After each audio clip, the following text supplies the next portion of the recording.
முன்னாடி சென்னையில் துறைமுக பகுதியை சார்ந்த ஒரு நபருடைய திருமண வீட்டுக்கு நாம் தமிழர் கட்சியுடைய தலைவர் சீமான் அவர்கள் போயிருக்காங்க.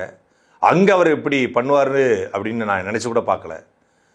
அங்கே திமுகவுடைய இளைஞரணி செயலாளரும் தமிழ்நாட்டுடைய எதிர்கட்சி தலைவருமான திரு உதயநிதி ஸ்டாலின் அவர்கள் வராரு. நாம் தமிழர் கட்சியுடைய தலைவர் சீமான் அவர்கள் சத்தியமாக இப்படி பண்ணுவார் அப்படின்னு சொல்லி நான் எதிர்பார்க்கல. அவர் உதயநிதி ஸ்டாலினுடைய கைகளை பிடிக்கிறாருங்க. கைகளை பிடிச்சி ரெண்டு பேரும் பக்கத்தில் உட்கார்ந்து கொண்டு ஒருவரை பார்த்து கொண்டும் சிரித்து கொண்டும் எனக்கு உண்மையிலே ஒரு நிமிஷம் நான் அப்படியே ஷாக் ஆயிட்டேன்.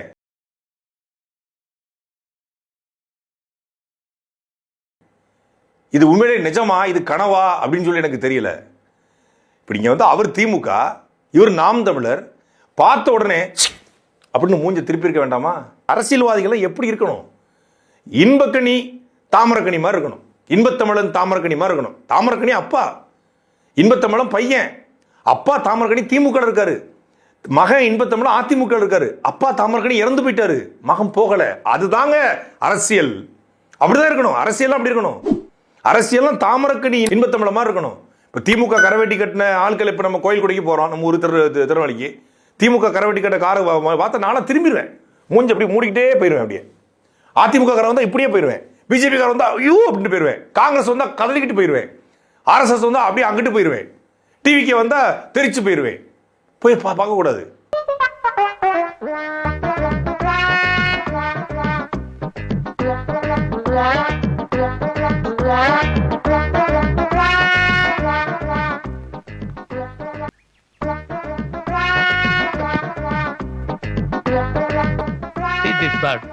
ஒரிஜினல் பிரிட்டிஷ்காரன் கத்தி.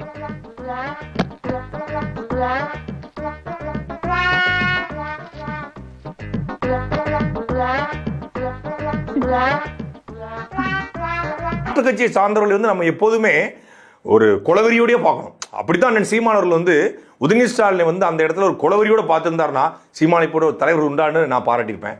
பட் சீமானவர்கள் ஒரு கை கொடுத்து பக்கத்தில் உட்கார்ந்துருக்காரு. அது எப்படிப்பட்ட அரசியல் அப்படிங்கிறது என்னால் டைஜஸ்ட் பண்ண முடியல.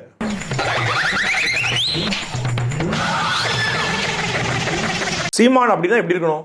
சீமான்னா நெருப்பா இருக்கணும். திமுக, அதிமுக, காங்கிரஸ், பாஜக, ஆர்எஸ்எஸ் வந்தா ஒரு 25 பேர் உள்ள போய் எல்லாத்தையும் அடிச்சு பறக்க விட்டுட்டு அவர் மட்டும் அப்படி ஸ்ட்ரைட்டா போய் பணத்தை கொடுத்துட்டு வந்துட்டு இருக்கணும். அப்படி யாராவது எதிர்கட்சிக்காரங்க திமுக, அதிமுக வந்துட்டா கூட உன்னைய வச்சுக்கிறோண்டா அப்படின்னு வெறித்தனமா வரணும். அப்படி வெறித்தனமா வந்தாதான் ஓ சீமான்ரா, சூப்பர்ரா, இவதான மனுஷன், இவதான தமிழன்.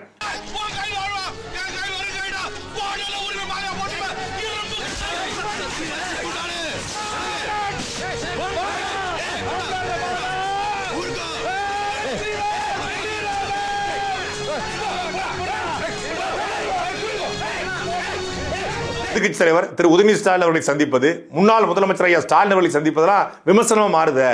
நீங்களும் தான் தவிர்த்துக்க வேண்டாமா அப்படின்னு சொல்லி நாம் தமிழர் பொறுப்பாளரை போய் கேட்கலாம் அப்படின்னு முடிவெடுத்தேன். நேராக நான் சீமான்ட்டே கேட்டேன், அண்ணா இந்த மாதிரிலாம் விமர்சனம் வருது, என்னென்ன பதில் சொல்றேன்னு. மேனேஜிங் டைரக்டர் ஐயா மருத்துவர் அவர் ஒரு புத்தக வெளியீடு பண்ணியிருந்தார் கோயம்புத்தூர்ல. அங்கே போயிருக்கும்போது அண்ணாமலை அவர்கள் கட்டி பிடிச்சாரு. பார்த்தீங்களா, அண்ணாமலை இவர் கட்டி பிடிக்கிறாருன்னு சொல்லி விமர்சனம் பண்ணாங்க. அதுக்கப்புறம் ஒரு தனிப்பட்ட முறையில் ரஜினிகாந்த் அவர்கள் பார்க்க விரும்பினாரு. நானும் அவரை பார்க்க விரும்பினேன், போய் சந்தித்தேன். ஒரு தனிப்பட்ட சந்திப்பாக, ஒரு நட்பு ரீதியான சந்திப்பாக பார்க்க போனேன். அது ரஜினிகாந்த் இவர் பிஜேபிக்கு போக போகிறார் ரஜினிகாந்த் வழியா அப்படின்னு விமர்சனம் பண்ணாங்க. குருமூர்த்தியை சந்திக்கவே இல்லை, குருமூர்த்தியை வாரம் சந்திக்கிறாரு அப்படின்னு விமர்சனம் பண்ணாங்க. நிர்மலா சீதாராமனை பார்க்கவே இல்லை, நிர்மலா சீதாராமன் சந்திச்சுட்டா சொல்லி விமர்சனம் பண்ணாங்க. அப்புறம் இப்போ திடீர்னு பார்த்தா மூக்காமுத்துடைய மறைவுக்கு ஐயா ஸ்டாலினுடைய வீட்டுக்கு போயிட்டு வந்தா, நீ தான் வந்த, போனா அவரு பெட்டி வாங்கிட்டாரு அப்படின்னு விமர்சனம் பண்ணாங்க. தற்செயலாக நானும் திருமணத்துக்கு போயிருக்கேன், வைகோவும் வந்திருக்காரு, ஐயா ஸ்டாலின் வந்திருக்காரு. அது பொதுவான ஒரு தமிழ் தேசியவாதியாக, இயக்குனராக பல்வேறு போராட்ட காலத்தில் நின்ன இயக்குனர் வா கௌதமனுடைய இல்ல திருமணம். அங்கே பல்வேறு கட்சித்தலைவர்கள் வந்தாங்க. வைகோ நானும் அரை மணி நேரம் பேசிக்கிட்டு இருந்தோம். அது செய்தியா மாறல. சொல்ல போனா வைகோ இப்போ தாவேக்காவில் இருக்காரு. அப்போ வைகோ அண்ணன் சீமானும் பேசிக்கிட்டு இருந்தாங்களே, தாவேக்கால என்னை சேர்க்கறதுக்காக வைகோ பேசினாரு அப்படின்னு சொன்னா எப்படி இருக்கும்? ஆனா அதை பேசுடு பொருளா மாத்தாம முதலமைச்சர்கள் எப்ப வந்தீங்க அப்படின்னு கேட்டாரு. நீங்க நல்லா இருக்கீங்களா நான் கேட்டேன். அங்க கல்யாணத்துல பாட்டு ஓடிக்கிட்டு இருந்து சத்தம் பண்ணால அதை மியூட்ல போயிடுச்சு. மியூட்ல போனனால என்ன பேசி கொண்டார்கள், என்ன ரகசியம் அப்படின்னு அதை செய்தியா மாத்திட்டாங்க. இது கல்யாண வீடுகளில், திருமண வீடுகளில், பொது நிகழ்வுகளில் இரண்டு மனிதர்கள் சந்தித்துக் கொள்வதை அரசியலாக பார்ப்பதும், இரண்டு மனிதர்கள் சந்தித்துக் கொள்வதை அதை திரித்து பேசுவதும் ஒரு மனநோய் அப்படின்னாரு. யாரை பார்த்து சொன்னாருன்னு தெரியல.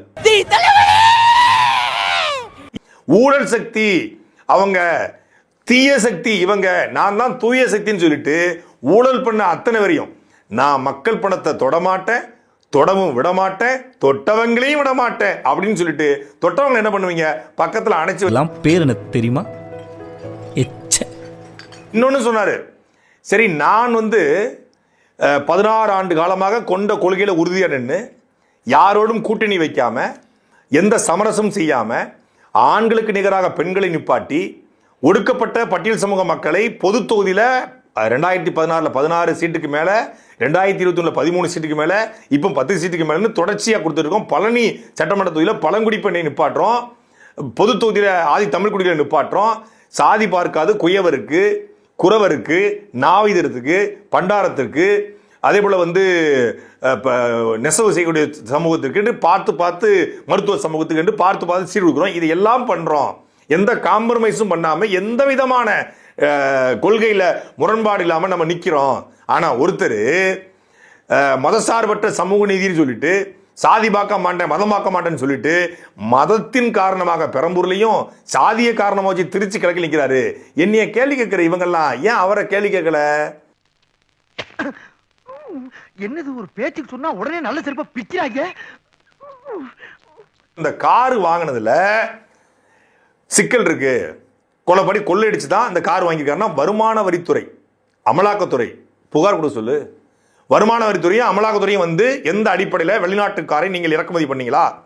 என்ன சீமானது போல் லண்டன்லேருந்து காரை இறக்குமதி பண்ணி அந்த இறக்குமதி வரி கட்டாமல் ஏமாத்தின மாதிரியும் இங்கே இருக்கக்கூடிய சில பேர் பண்ண மாதிரி, இல்லை ரோல்ஸ் ராய்ஸ் கார் வாங்கி அந்த காருக்கான வரியை கட்ட மறுத்து நீதிமன்றத்தால் அவர் மண்டையில் குட்டு வாங்கின மாதிரியும் உட்கார்ந்து பேசிட்டு இருக்காங்களே.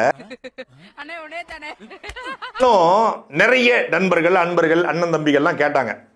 பொதுவாக சில பேர் இதை பேசுறாங்க, சாட்டையால் தான் தாவேக்கா ஜெயிச்சிருச்சு, அவர் பேசி பேசி பேசி பேசியே தாவேக்காவை ஜெயிக்க வச்சிருப்பாரு. நான் 2024 ஆரம்பிச்சு 2026 2 வருஷம் நான் இல்லாமல் வாயில் பிளாஸ்டிக் போட்டு ஒட்டிட்டு எங்கேயாவது அர்ஜென்டினா பக்கம் போயிருந்தேன்னா தாவேக்கா தமிழ்நாட்டில் ஆட்சியே வந்திருக்காதுல. நான் தான் பேசி பேசி தாவேக்கா ஜெயிக்க வச்சிட்டேன். சரி, நான் பேசினால தாவேக்கா ஜெயிச்சு 108 தொகுதியில் வென்றுச்சு, 116 தொகுதியில் தோத்துருக்க. என்னால் தானே தோத்துருக்கு. இப்போ 108 பெருசா 116 பெருசா? 116 தான் பெருசு. அப்போ ஜெயிச்சதை விட தோத்தது தான் அதிகம். அப்படி பார்த்தா 116 தொகுதியில சாட்டை துறைமுருகன் பேசி தாவேக்காவை தோக்கடிச்சான்னு சொல்லணும். எப்பறம் ஜெயிச்சு வைத்தான்னு சொல்றீங்க? பேசு பேசியா பேசுடா பேசுடா. நீங்க இரிட்டேட் ஆகுறீங்கல்ல, நீங்க எரிச்சல் ஆகுறீங்கல்ல. சாட்டை அப்படினாலே எரிச்சல் ஆகுதுல்ல, சாட்டை துறைமுருகன் அப்படினாலே எரிச்சல் ஆகுதுல்ல, சேனல்ல வீடியோ வந்தாலே ஒருவரு டென்ஷன் ஆகுதுல்ல, எரிச்சல் ஆகுதுல்ல. இவனுக்கு மட்டும் எப்படா அதானே, அப்படிதானே? அப்படின்னா இன்னும் பேசுவேன், நிறைய பேசுவேன், தகவலை திரட்டி திரட்டி பேசுவேன், விரட்டி விரட்டி பேசுவேன், பேசிக்கிட்டே இருப்பேன். இவன் வேற என்னை ரொம்ப டார்ச்சர் பண்றான்டா. பேசலாம் தம்பி. இவங்க இரிட்டேட் ஆகுறாங்களா, எரிச்சல் ஆகுறாங்களா, அட்வைஸுங்கிற பேர்ல நம்மள அறுக்குறாங்களா? பேசுடா, ஏறி பேசுறா, அடிச்சு பேசுறா, எடுத்து அடிடா முப்பாட்டம் பறைங்கிற மாதிரி எடுத்து அறாடின்னு இருக்காரு. அதாவது இன்னும் எல்லா சீமானவர்களும் கட்டுப்படுத்தி, டேய் இப்பெல்லாம் பேசாத, அப்படி பேசாத அப்படின்னு சொல்லியிருந்தாரு. இப்பதான் இறங்கி அடிக்க சொல்லியிருக்காப்புல. இறங்கிடுறா, வர்றதை பார்த்துக்கலாம், இறங்கி அடின்னு இருக்காப்புல, இறங்கி அடிச்சுக்கிட்டு இருக்கிறோம்.